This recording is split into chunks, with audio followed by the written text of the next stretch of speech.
Didn't have to expend too much energy, which was nice. I haven't had that in the prelims of an outdoor national championship, so I'm excited for tomorrow. What's it like being able to run here at Drake Stadium?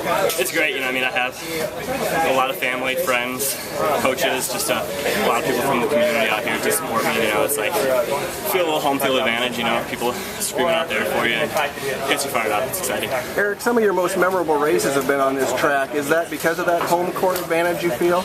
Yeah, I mean, it's hard to not go out there and want to do your best out here at Drake, especially with especially all the Hawkeye fans out here. You always had a bunch of Hawkeye fans here in college, and I think I've gained a lot of followers from being Hawkeye and still continuing to follow me. And I'm just grateful to have the support I have out here.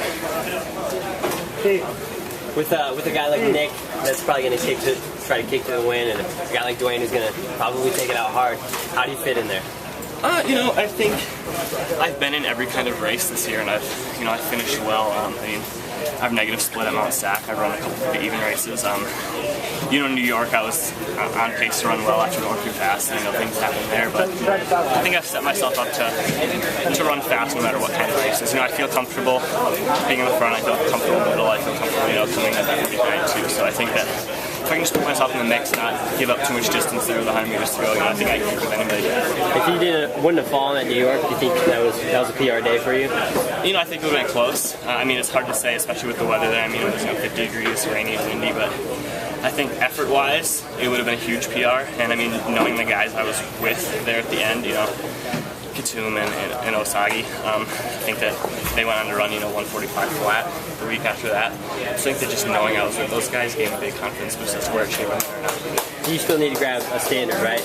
Yeah, I think that you're going to have to get the standard to be top 3 in finals. And I think that that's just how it's going to play out with the deep field we have. And if not, I think I've got 3 weeks afterwards, and I've got a couple meets set up that we're going to pass after trials too. So.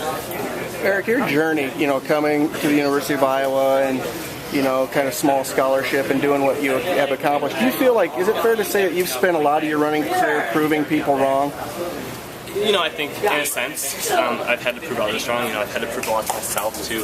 When you start from the bottom and you have such high expectations of yourself that you have to prove things to yourself to gain that confidence. I think it was a journey for me in high school, getting to have the chance to go D1 and then, coming in at Iowa, being at the bottom of the totem pole. It was a journey there from my freshman to senior year. I think I'm just starting a new journey here. It's my first year and I've been pretty successful, but I still have very high expectations. So I think it's going to be a journey and I'm excited where it takes me.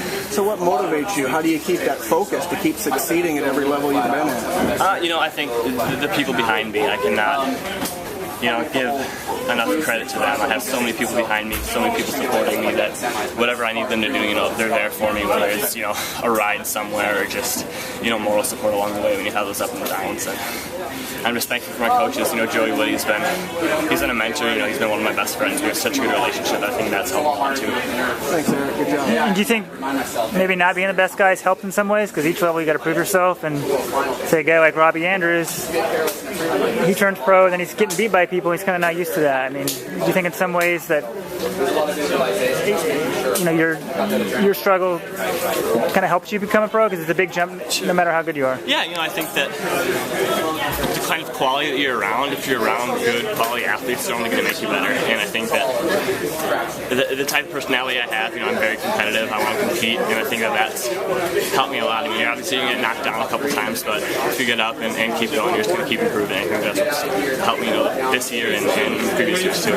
And in training, are you doing anything different this year, or is it just kind of more culmination of what you've done the year before? I think Coach Woody and I, we've got together a plan that we've just built on the past 5 years. That's been the main thing. I came in with such little aerobic training that that's something we've tried to build on, and at the same time we'll build on that and we'll develop my speed along the way. And I think that we've got a good thing going, but I think both of us feel that there's still a very high ceiling in the future. All right, good luck next round.